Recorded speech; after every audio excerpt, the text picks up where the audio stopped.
Hi, my name is Cameron Mocht, and I am the Regional Analysis and Outreach Manager for the Labor Market Information Office of the Minnesota Department of Employment and Economic Development.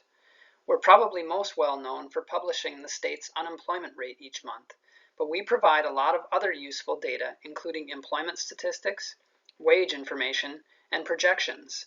Today's presentation will focus on how to help students understand and use labor market information to make smarter career choices. I hope you enjoy it, and if you have any questions, please feel free to connect with any of our regional analysts located across the state.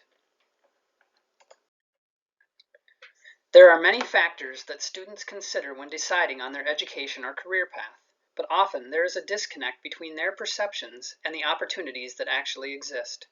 Using survey data and labor market information, we can gain insight into how youth perceive their local communities and the economic opportunities that await them after graduating from high school or college, and try to help align them to create better outcomes. Encouragingly, surveys show that students in rural areas would stay in rural areas if they thought they could get a good job. Labor market information can help inform student perceptions of their local communities and the career opportunities available, which is especially important in rural areas that are seeing difficulties filling jobs against an aging population and declining labor force. Based on a set of handouts that we have available on our website, I'm going to lay this presentation out in a manner that walks through each of the main questions that students are likely going to need to answer in their career exploration journey. The first question is, how do I know which job is right for me? Minnesota now supports nearly 3 million jobs, so it can be hard to know which one might be right for each individual student. It's important to know that in our diverse economy, there are many ways to achieve workforce success, and they don't all follow the same straight or orderly path. Assessments and career exploration are a great way to help students and job seekers make the best possible choices. There are a variety of free career assessments available online at sites including Career One Stop, O-Net, and Deed that can help. Assessments help students answer important questions such as, what things do you like to do? What's your personality style? What skills and abilities do you have? In my example, I used the interest assessment from CareerOneStop.org, a comprehensive career exploration website with a wide variety of useful tools.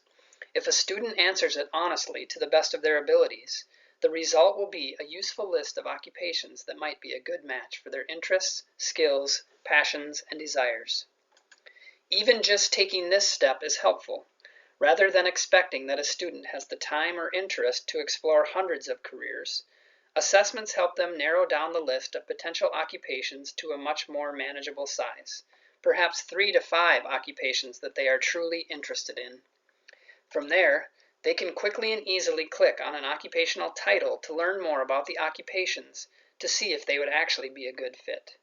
This includes a short video providing additional detail about the job, as well as wage information, future outlook, and a list of typical tasks, skills, and knowledge involved in the job. Knowing more about yourself is critical to career planning. People choose different jobs at different points in their lives, and for very different reasons, but no one can do it for you. Students need to know that they are in charge of their career planning process. How much education or training will I need to get that job? Graduating from high school is an essential first step, but from there the path to success can go in many different directions. For example, students and job seekers can go straight to work, into the military, on to college, start an apprenticeship, or something else, depending on their career goals. In other words, there are many pathways into the labor market. Some are short-term solutions, while others are long-term decisions. There are costs and benefits to every approach, and there are practical steps that students and job seekers can take to make the most out of their career planning and educational investment.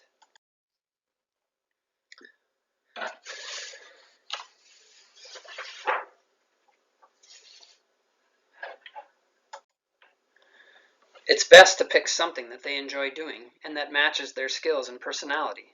Once they've found something they like, it's important to know that every occupation requires some training, ranging from short-term to long-term. Whether students go to college or not, on-the-job training and continual learning is critical to their career success. But they do need to ask, Do I need to go to college?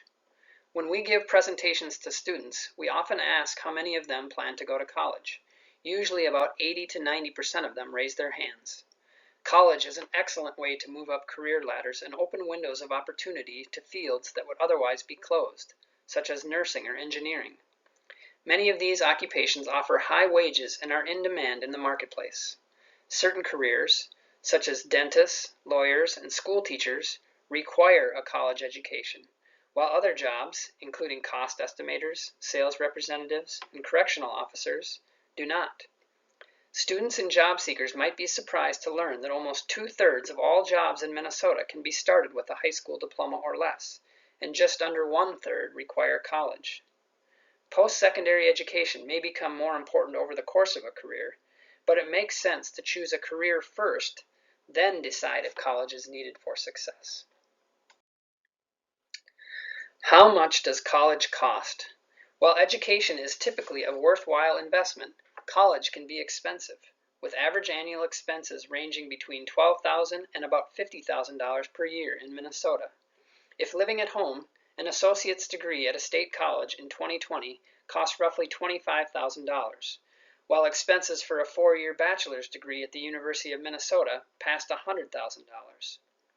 Tuition and fees are lower at Minnesota state universities, running just over $20,000 per year in 2020, while annual expenses at several private 4-year universities in Minnesota are around $50,000 per year. The Office of Higher Education provides a list of tuition and fees for every college in Minnesota at www.ohe.state.mn.us. Once a student picks a program, they can find out which colleges offer that program and then make comparisons of the costs and benefits of attending those institutions. For those who choose to go to college, your choice of major matters more. Different programs lead to different jobs that earn different amounts of money.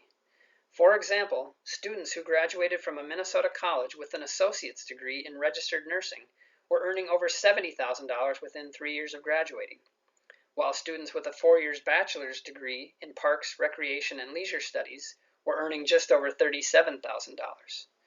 DEED's Graduate Employment Outcomes tool can help potential students compare the costs of college with the typical earnings of graduates from programs at every Minnesota post-secondary institution to determine if their chosen major makes financial sense. DEED's Graduate Employment Outcomes tool provides a realistic look at the actual labor market outcomes of students from colleges and universities in Minnesota. This includes details on median wages and full-time employment rates for graduates after they are hired by Minnesota employers. The tool shows very clearly that major matters. The program you choose will determine the amount of money you're able to make. The GEO tool also shows where graduates end up working, including industry and regional detail. For example, it shows that the largest number of graduates of business programs end up working in the finance and insurance industry and in the Twin Cities metro area.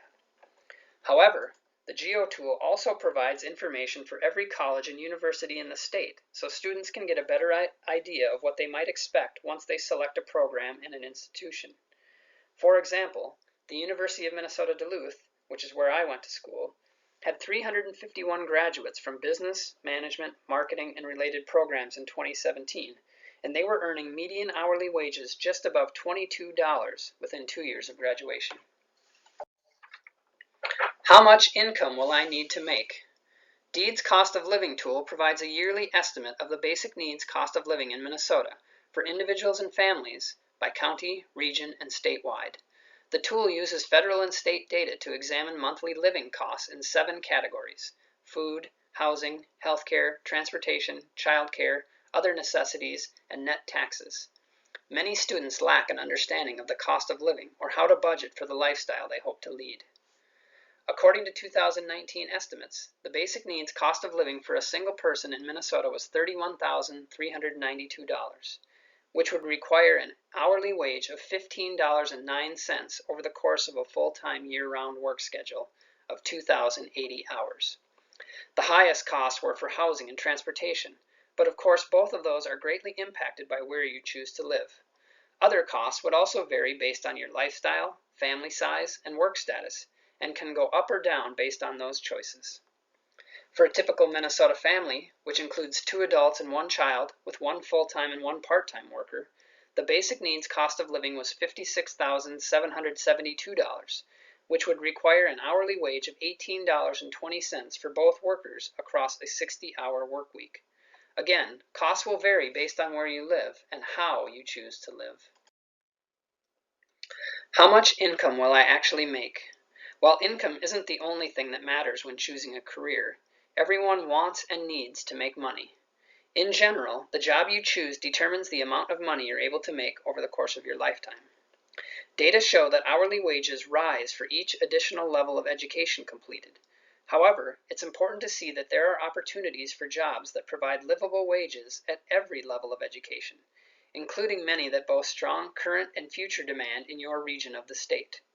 For example, 25% of jobs requiring a bachelor's degree earn less than $24.25 per hour, or approximately $50,000 per year. In contrast, 25% of jobs requiring a high school diploma pay $26.13 per hour or more, the equivalent of almost $55,000 per year. And if you think back to that earlier slide, you know that there are way more of these jobs available in the state than those that require a bachelor's degree or higher.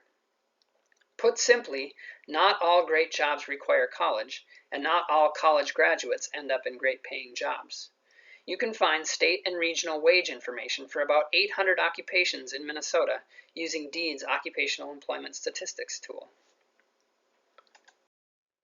What jobs are in demand in my region? According to DEED's Occupations in Demand tool, there are over 325 occupations showing high demand in Minnesota, with training and education requirements ranging from short-term on-the-job training to post-secondary education to advanced degrees. Examples of occupation in demand range from retail salespeople, cashiers, fast food workers and cooks, personal care aides and home health aides for people without any formal training, to truck drivers, sales representatives, pharmacy technicians, and maintenance and repair workers for people with a high school diploma and some on-the-job training or specific licenses, to CNAs, LPNs, and RNs, auto mechanics, electricians, machinists, and CNC machine tool programmers, and computer user support specialists for students with some college or associate's degrees. And finally, opportunities for software and web developers, financial analysts, elementary and secondary school teachers, and engineers for people who earn a bachelor's degree or higher. Who can help me with my job search? There are a lot of people and resources that are willing and able to help you find a job or plan for your career, but it is up to the student to reach out to them and put their advice into action. The sooner students get started forging their path, the better off they are. DEED's Regional Analysis and Outreach Unit covers the entire state of Minnesota. Please reach out to your local regional analyst for additional information or for a customized presentation for your school. Thanks for joining me. Again, please reach out to me or any of the regional analysts with any follow-up questions you might have. Have a great day.